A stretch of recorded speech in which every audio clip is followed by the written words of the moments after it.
Hello and welcome to this edition of Minstrels on the Block, where we bring you the finest singer-songwriters, and in this case, rockers in the Valley area. This week's special guest is SoL. We got Brandon Diaz. How you doing, Brandon? Good, how are you? Mr. Jonathan Edwards. And I'll just wave at you guys. Kyle Netherland and Austin Davis comprise the band SoL. So, Brandon, tell me about yourself. Where were you born? Born here in Columbus. Grew up in Harris County, but so close to Columbus, we drove back and forth every day. Really great music scene. As far as that got started at the Loft, like so many of us. Yeah. John? I was born in Luverne, Alabama, and I quickly got the hell out of there. Not a lot going on? No. About you, Kyle? Just Columbus, Georgia bred. You know, lived here my whole life just about. So. Austin Davis? I was born over in Tyler, Texas. And Nice. then spent a lot of time in Louisiana, then over here. So been moving around a lot. Cool. When did you come here? How long were you there? 96, I guess. Not in Columbus, but in Georgia. Columbus was about 06. Gotcha. Mm-hmm. So, Brandon, what did your parents do? My father, when I was born, he was working at Mercedes-Benz, and he still to this day does. But before that, he ran a music store, and I guess that was where I got a lot of this interest from. My mother is still a teacher at Downtown Elementary School. She teaches kindergarten. John? My dad runs a furniture store, and my mom just graduated, and she's a nurse. Excellent. And I'm a black sheep. It's the same here. My parents both work at the medical center. They've worked there for over 20 years now, just about, and I guess I'm pretty much the black sheep as well. But you know, it's yeah, they're doing good. Cool. Austin? Dad is part-time musician, full-time, works for EATV, security systems, goes around the country and trains, does all that. Then mom, not sure. But yeah, I mean, that's my parents. Okay. Now let's get to we know a little bit about your background, Brandon. Sure. But your parents, well, your dad worked in the music store. Mm-hmm. What clicked for you? What made you decide this is what you wanted to do? Well, I started in middle school playing the violin, and from there it was violin, viola, then cello, and then, well, what else can we do? Piano. And it was just so fun to learn all there was to learn about it. And then I guess it wasn't until really high school I started performing for people, and, you know, something just happened, like I said, at the Loft, especially one night, the first time it was really a real audience. It's just a blast. And it just clicked. This is Absolutely. You wanted to stick with it. John? You know, just watching my favorite rock bands growing up, I knew that was the coolest thing that I could imagine, and I wanted to learn how to play guitar, and I did, and I wood chopped for a while, like all the kids, you know, and then the first time I got on stage, you know, the music was nice, but man, being on stage, there's nothing like it, and now I'm hooked. Awesome. Kyle? My biological father is a drummer, and so like one of the youngest childhood memories I had was watching him play drums with his band or practicing with them. And my stepdad's a guitarist, so I've kind of always grew up in a very music and house, and it's, you know, I've been playing like for the last like 8 or 9 years live, and it's just so addicting. Oh, You yeah. just as soon as you get off stage, you're ready to go back on stage. You know, so that's. At what point was there a pivotal moment for you? To be honest, it's like one of those things. Is the only thing that clicks in my head. It's the only thing that makes sense that I can do. You know, I mean, I'm good at other things, but drumming or playing music is just it just naturally just happens. Yeah. You know, I've never had a lesson my entire life, and I want to learn more. I want to. You know, it's like this cup that feels like it can't ever be full. Right. You know. It's genetic, ladies and gentlemen. Austin. I got started in music in the 4th grade in elementary school with, you know, trumpet and all that stuff. And it was fun to do at the time, but it wasn't, you know, a passion or anything. But when I got a little older in Louisiana, watched all my cousins play. They had a big reunion thing. They all were playing instruments, and that's when it clicked. Like that's what I want to do. Like my whole family's all rooted in music. My dad's a bass player, and it became something I want to do with my life. I don't know, years ago, but it's just that, you know, like kind of like Kyle said, it's something that just clicks. It's what you're put on this earth to do, and you just feel it, you know. Yeah. Now, this question comes up in different parts of the show every week.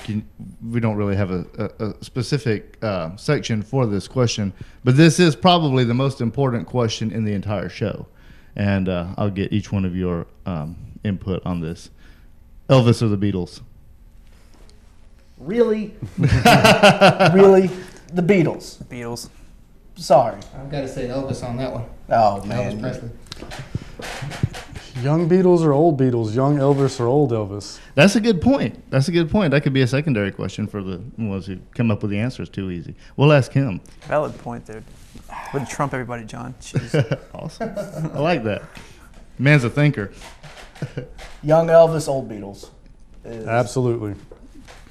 Awesome. Good. Now, since you chose Elvis, you want to expound on that?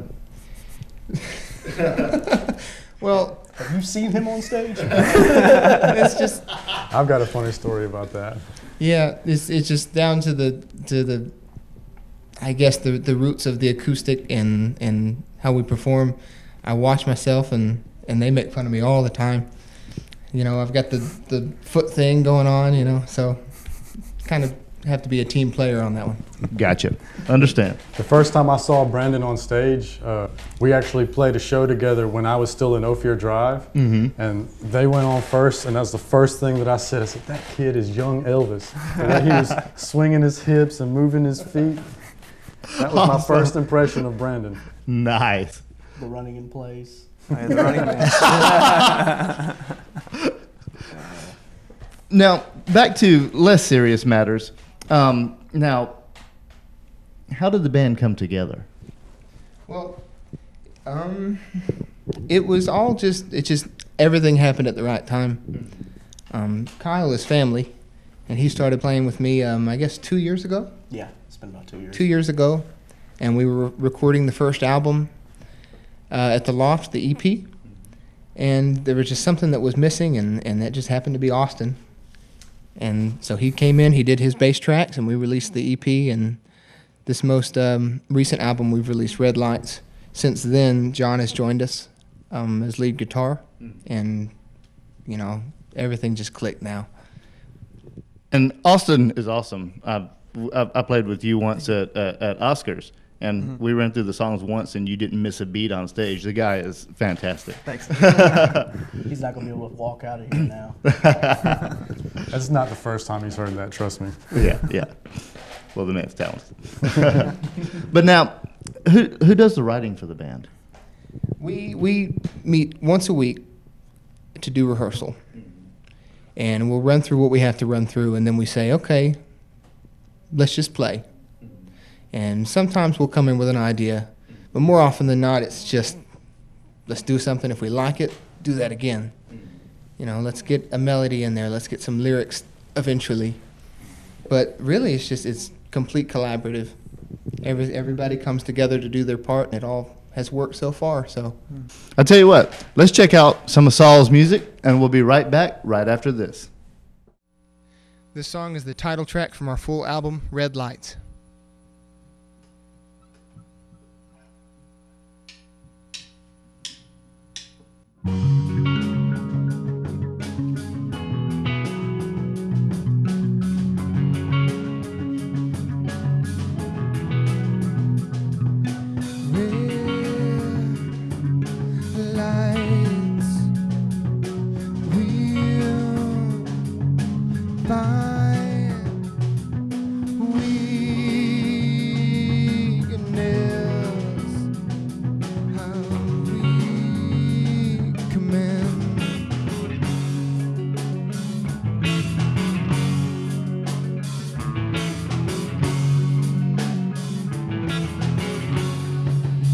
Take my hand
from here.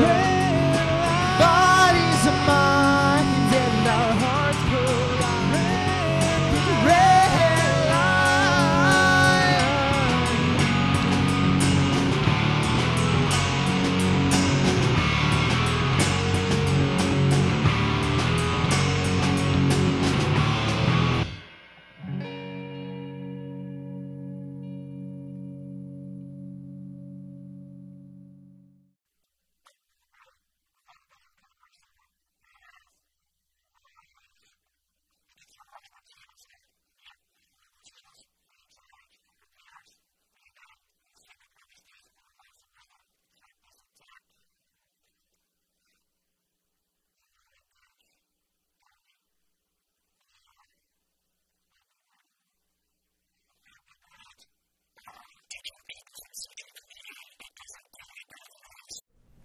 Hello and welcome back to this edition of Minstrels on the Block with SoL.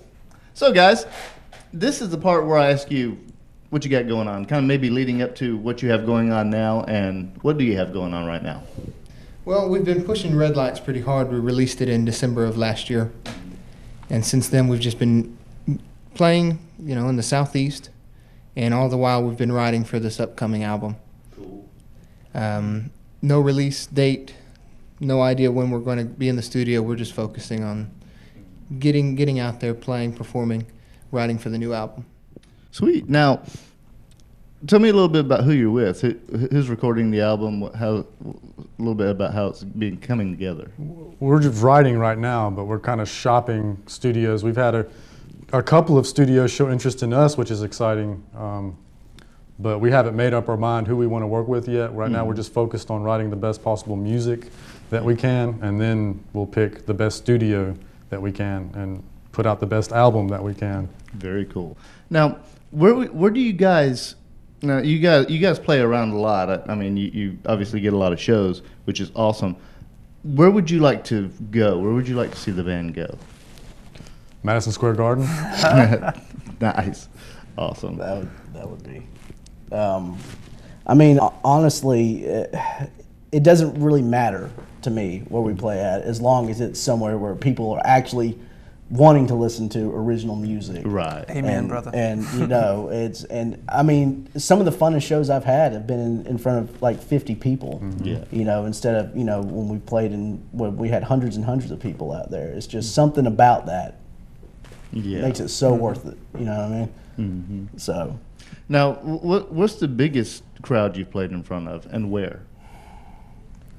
I guess Masquerade, huh? Yeah, about so when we played the Masquerade. What about the Summer Sideshow?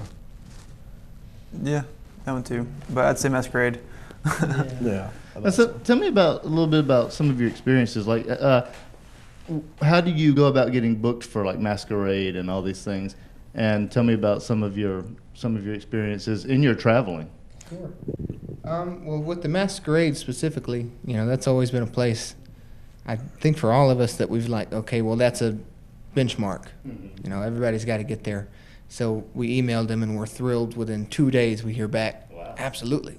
We were expecting 3 to 4 months to pass before we got booked in there. They wanted us, I think, the very next month. Mm-hmm. Yeah. And we played at the Heaven stage, and it was absolutely amazing. Everybody was interested. They were into it. It had a moat. That's the thing that mattered the most. Absolutely. Yeah. The Masquerade was always a place that I wanted to get to in my career, and then I got hired on with SoL, and that was my first gig with SoL, so that was absolutely fantastic. Yeah. Sweet. Now, the Masquerade, that's in Atlanta? Atlanta. Yes. Very cool. What kind of place is it? It's a giant 3-story music venue with bars in each. There's 3 stages. There's the Heaven stage, which is the biggest, Hell, which is medium, and Purgatory, which is the small one, right? We're playing Purgatory next. That means we'll have played all 3 stages after that. But each one has its own bar. It's in a separate room. Very cool. So they have a lot of bands in one night. Yeah, and it's not really smoky. They don't allow smoking in there, so it's kind of nice to be able to play in a very clean air atmosphere and stuff like that. Not to mention all the acts that have been through there. I mean, you got legendary bands that have been on that stage, and when you get on that stage, it's you feel it.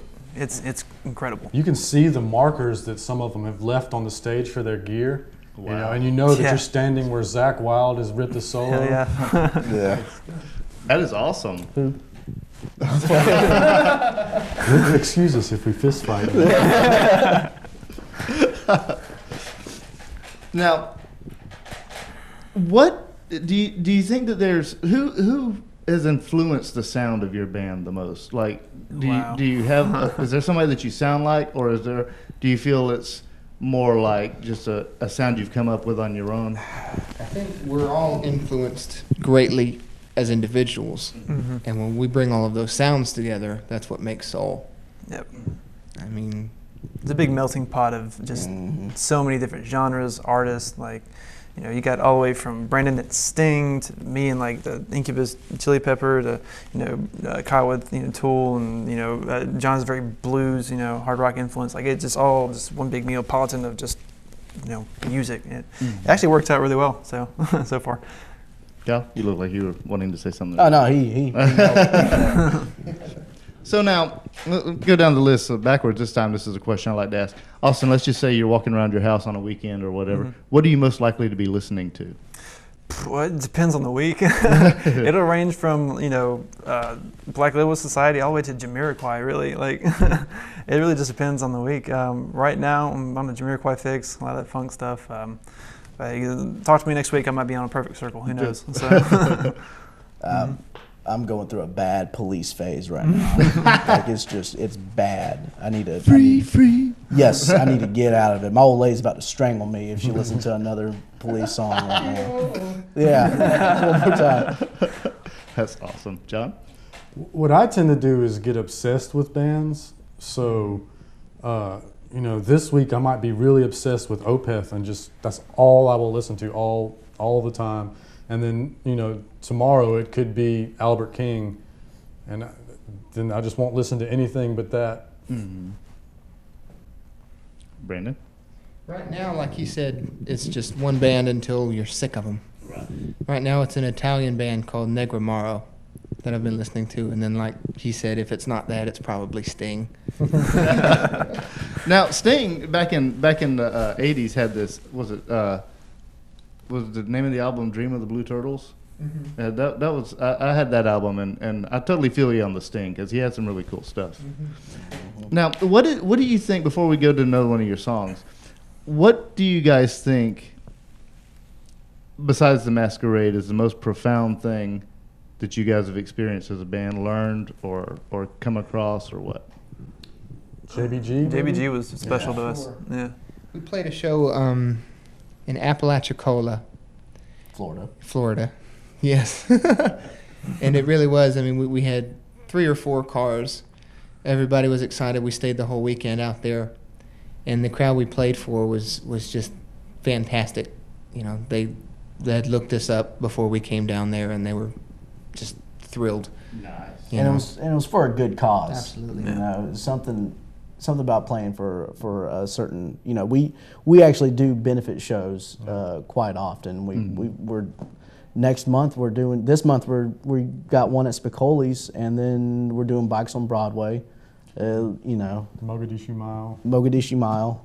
and you know, it's just something about that when you play for people who appreciate you being there. Yeah. And their staff treated us like pros. Like Yeah. they were really there for us. It was really nice. That's awesome. And one last question. What do you think is the most profound thing that you've learned as a band?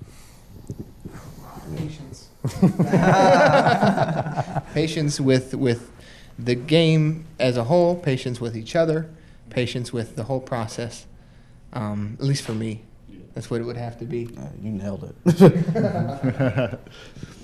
Let's check out another of SoL's songs, and we'll be right back right after this. This is another one from our album Red Lights. It's called Show Me How.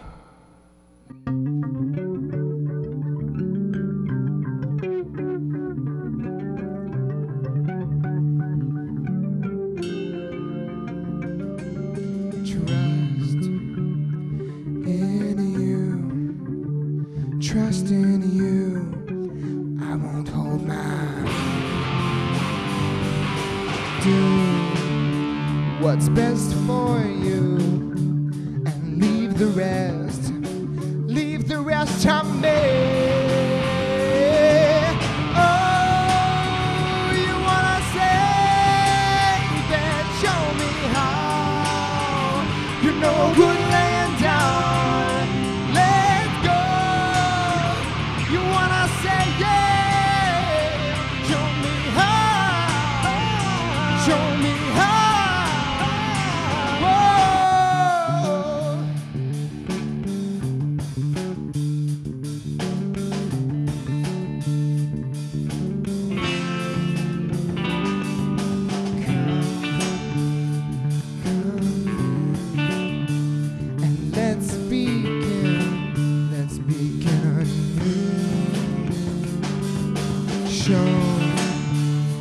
How to hold and not let go. If you ever knew, oh, you wanna say that? Show me how. You're no good laying down. Let's go. Wanna say yeah? Show me how. Show me how.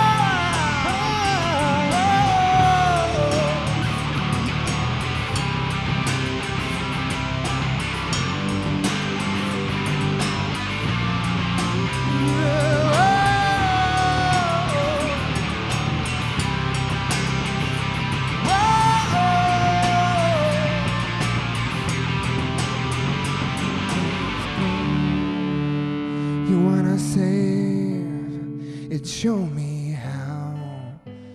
You're no good laying down. Oh, you wanna save it, show me how. You're no good laying down. Let's go. Wanna say yeah? Show me how. Show me how.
Hello and welcome back to this edition of Minstrels on the Block with special guest, the band SoL.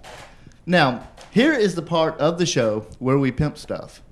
We like to pimp stuff, and this is where you promote as much as you can what you have to promote. So tell everybody out there watching the show what you have that you want them to know about. Well, right now, if you check out our website, soundofsoul.com, we have all the tour dates, all of the show times, and we're playing upcoming in Columbus, in Atlanta, and in Florida. Do you know the dates? Yes. Getting to throw the dates in there. August 24th and 25th here in Columbus at Soho's and Spicoli's. 24 Sohos. Mm-hmm. Yeah. And then September 2nd, we're in Masquerade. Atlanta at the Masquerade, followed by October 8th, or September 8th. September 8th at Bikes on Broadway. And then in October, we'll be doing the The Mogadishu Mile, yes. Mm-hmm. And in November is the Apalachicola. Apalachicola again. Yeah. Mm-hmm. We'll be doing their seafood festival out Oh, there. nice. That I heard that's really, really big. Apparently, it's like thousands of people come to that every year out Very in that cool. area. If you're ever in Apalachicola, go get some seafood. It is exquisite. Yes. It's really good. If it looks shady, eat there. Yeah. Yeah, Austin and I were in heaven eating Oh, down yeah. there. They don't have God. any chain restaurants at all. Mm-hmm. It's all Wow. mom and pops. Nice. Nightmare for me. Apalachicola? Apalachicola. Check it out, folks. I plan to. Now, you're working on getting some songs out there, a disc, an album. Tell me about that.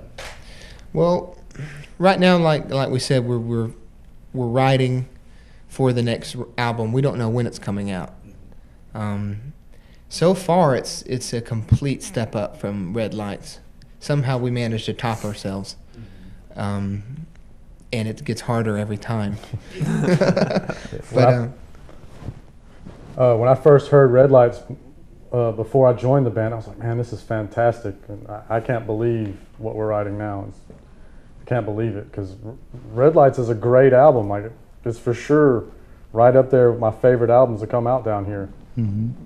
Very cool. Now, where can they find Red Lights? It's on iTunes, Amazon, and Napster right now. As far as buying a physical copy, just got to come see us. Nice. Now, where can they find you guys on Facebook? I know you have your band page, and then each of you should probably have your own individual page. So rattle off where they can find you.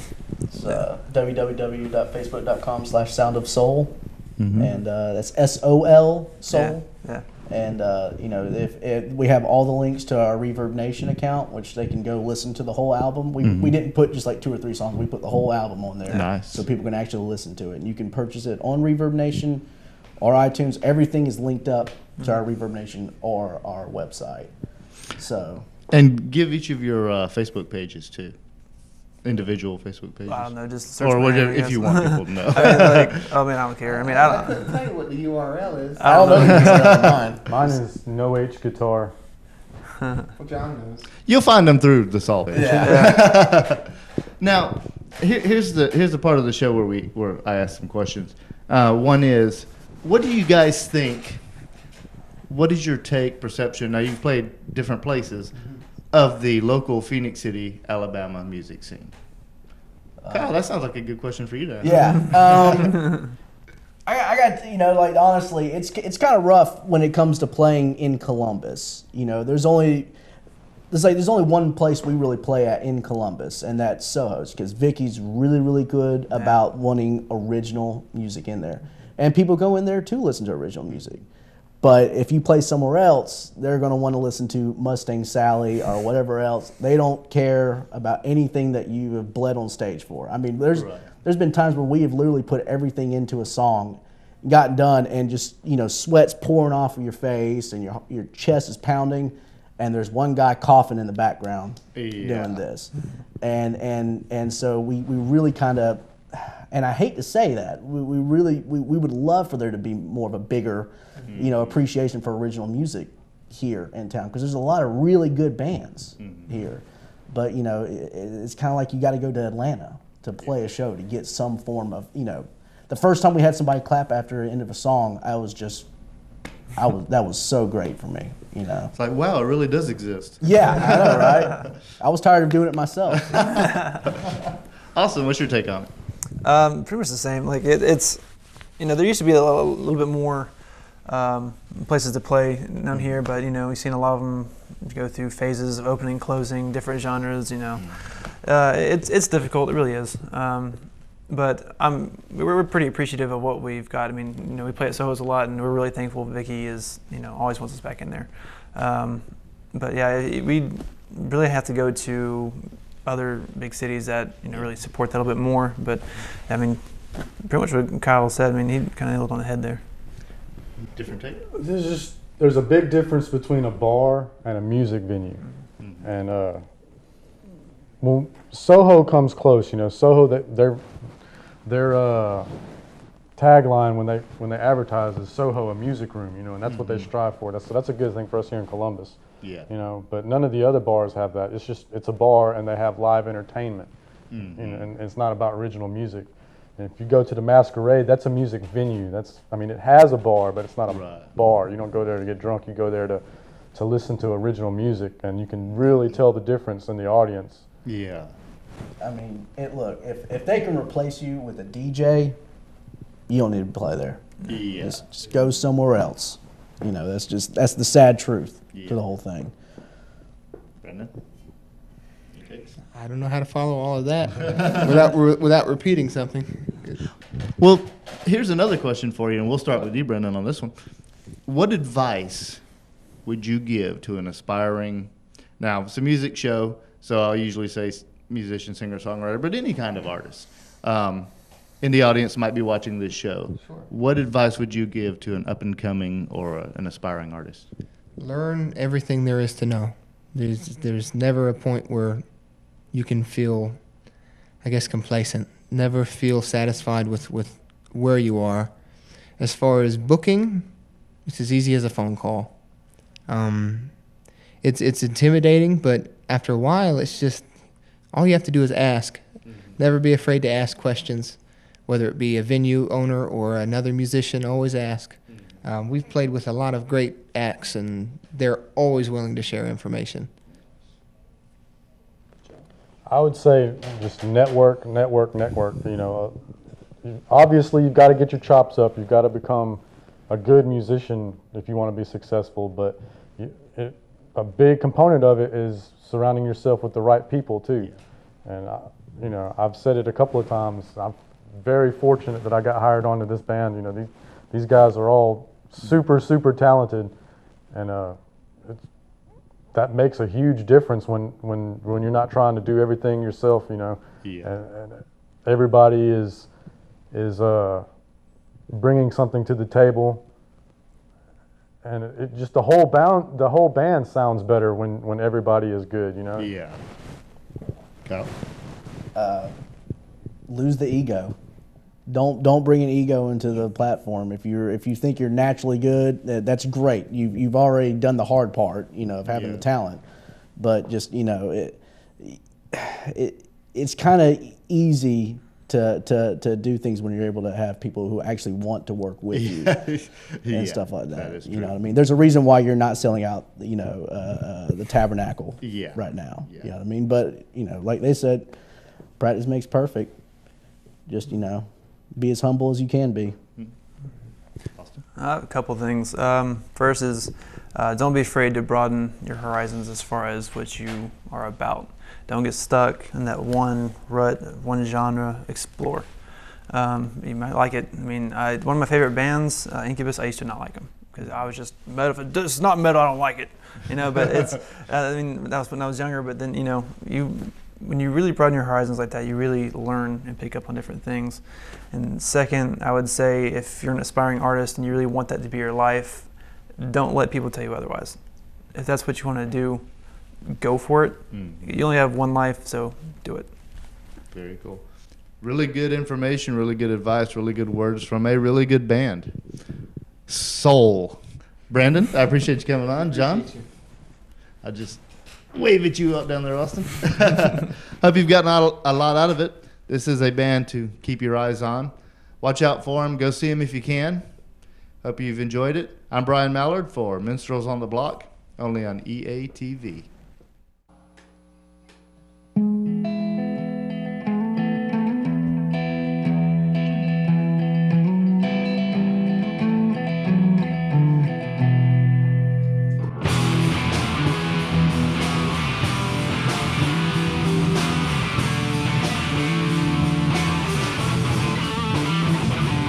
Take this lightly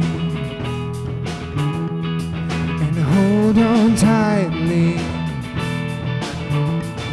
Your breathing is heavy when you try to hide, but that would be unwise. For I have many spies so many places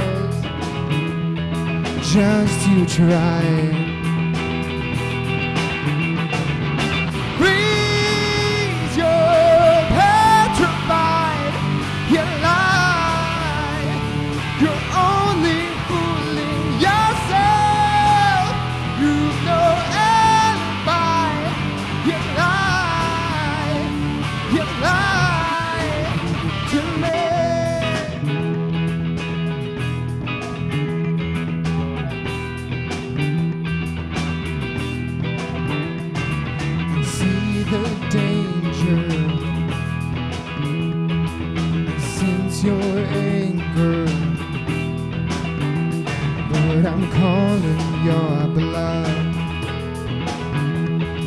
You haven't had enough.